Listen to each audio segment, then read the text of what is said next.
Welcome guys, German phis here, and today I want to explain the difference between two words that sound very similar and get confused a lot. As you can probably guess from the title of this video, these words are efficiency and effectiveness. Apart from their similar sound, efficiency and effectiveness also have meanings which are centered around the notion of attaining a goal. This contributes to the confusion surrounding the proper usage. To show you how difficult it can be to decide which word is appropriate in which situation, I prepared a little quiz for you. So now let's warm up by trying to decide in which of these four quotations efficient and effective are used correctly. Okay, get ready. First quotation. I finally found an efficient diet. I mean, I can hardly eat anything, but at least I lost some pounds. Second one. To grow muscles as effectively as I can, I make sure to consume more protein than my body can digest. Third one.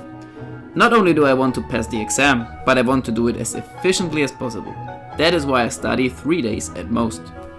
Fourth one. I wasn't stung by mosquitoes, but I had to use half a bottle of repellent. That is not very effective. Okay, I will now leave you with, let's say, 30 seconds for you to decide which of these quotations uses efficient/effective properly and which doesn't, and then we'll get to the results.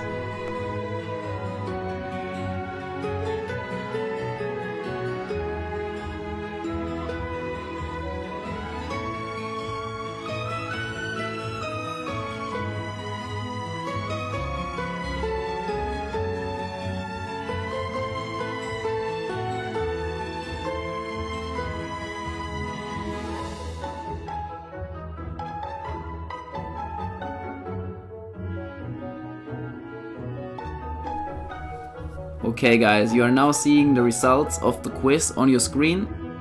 Did some of the quotations confuse you? Did you even get some of them wrong? Well, don't worry, you are certainly not alone in that. And at the end of the video, we will revisit these quotations and explain why the usages of efficient or effective were right or wrong. But first, we need to highlight the differences between these two concepts, efficiency and effectiveness.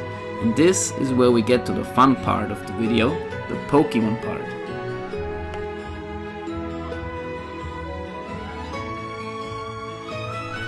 For those of you that lived under a rock for the last 2 decades, I will briefly explain how catching a Pokemon works, because no one can enter Viridian Forest without knowing that. Catching Pokemon is actually very simple, at least in the Let's Go games. You encounter a wild Pokemon, you throw a Pokeball at it with the correct timing and hope that the Pokemon doesn't break free.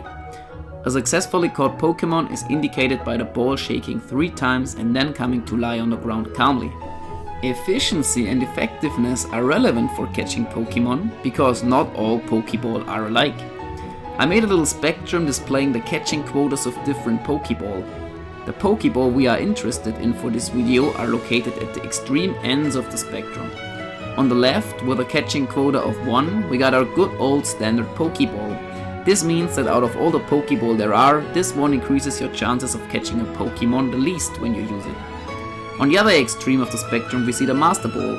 Its catching quota isn't even assigned, because as the true master of all Pokeballs, it will never fail to capture a Pokemon. The last thing we need to consider before we can start catching Caterpies is the price of these Pokeballs.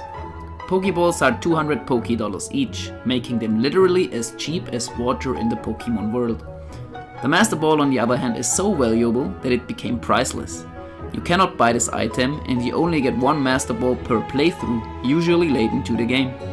So to measure the cost of using the Master Ball compared to a standard Pokeball, let's measure the cost of using them in real life time you need to invest to get your hands on them. As you get a ton of Poké-dollars after every fight late into the game, Pokeball become practically free. Let's be generous and say that generating 200 Poké-dollars and thus 1 Pokeball takes the player 1 minute to do. For the Master Ball, let's stipulate that it takes roughly 10 hours to get to the point in the game where you obtain it. A Master Ball is thus 600 times as valuable as a regular Pokeball. With that out of the way, let's watch me try to catch Caterpies and evaluate those catches in terms of efficiency and effectiveness.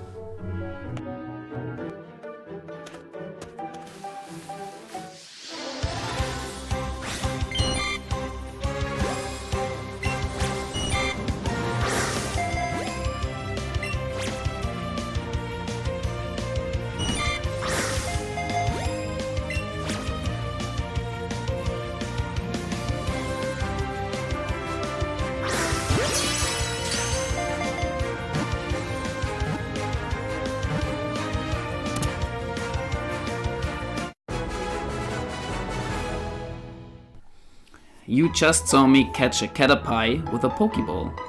But was this method of catching a Caterpy effective? To evaluate this, we first need to define what effectiveness means. Effectiveness is the capability of producing an intended outcome. The outcome that we intended in our example would be a caught Caterpy. And as we managed to capture a Caterpy, we can say that catching Caterpies with Pokeballs is indeed effective. But is it efficient as well? To answer this, let's again define efficiency first. Efficiency is the quality or quantity of your outcome relativized to how much time, money, effort it costs to achieve that outcome. Put more simply, this means as much as saying outcome divided by cost, and this cost can be time, money, energy, etc. So now, is it efficient to catch Caterpies with Pokeballs? As we said, our desired outcome was capturing a Caterpy, and this result was attained 100%. The costs we had were 3 Pokeballs, which we equated to 3 minutes of real life time. In order to answer this question, we now need to ask ourselves, is it a good deal to spend 3 minutes of our time to get a Caterpy? Opinions on this might differ, but compared to the honorable task of completing the Pokédex, the significance of having to spend 3 minutes on getting one step closer to that goal pales in comparison. So let's just say, yes, capturing a Caterpy with a Pokéball is efficient. Okay, now that we've clarified the first example, let's move on to the next one. Similar to before, I'll first show you the clip of me catching Caterpy, this time around using the Master Ball.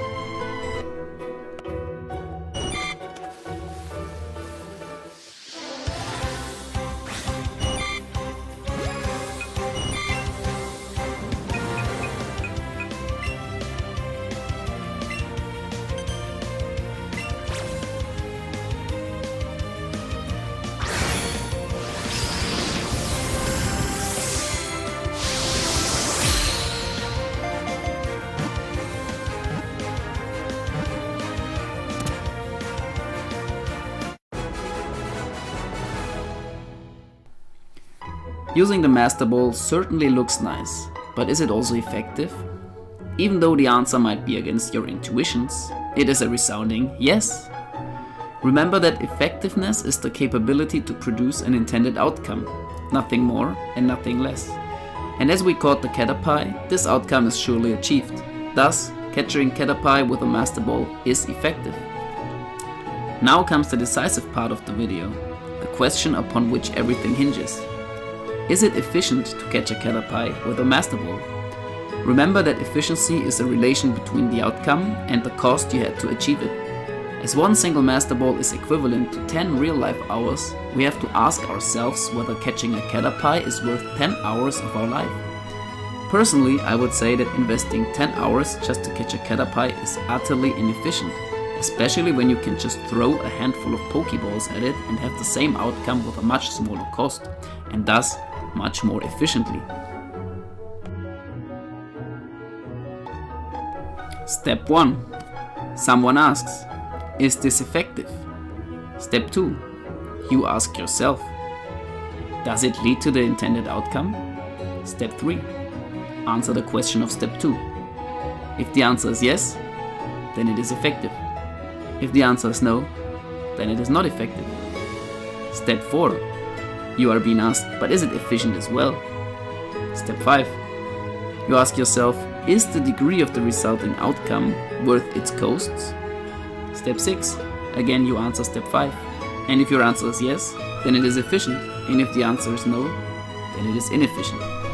Let's now revisit the quiz and see if we can use the flowchart to decide whether efficient/effective is used properly in them. Let's discuss the first example together. The rest will be your homework, so listen close. The first utterance was, I finally found an efficient diet. I mean, I can hardly eat anything, but at least I lost some pounds. The adjective the person uses to describe her diet is efficient. So let's jump to step 4 of our flowchart and ask ourselves, is it being whatever is being talked about, in this case the diet, efficient? Then we consider, this person can hardly eat anything while on a diet, and the profit they have is a weight loss of some pounds. Is this really worth it? doesn't sound like it to me. It is much more likely that what this person meant to say was that at least the diet is effective. This is because the outcome is some lost weight, without taking into consideration the harsh food restrictions she had to suffer to lose it. Thus, using efficient in this context is wrong and should rather have been effective. And with this, we come to the end of the video. I hope you learned something and had a good time doing it. Hit like, subscribe and click on the notification bell, because this is both efficient and effective for not missing out on cool content. Be that as it may, see you soon and have a good day.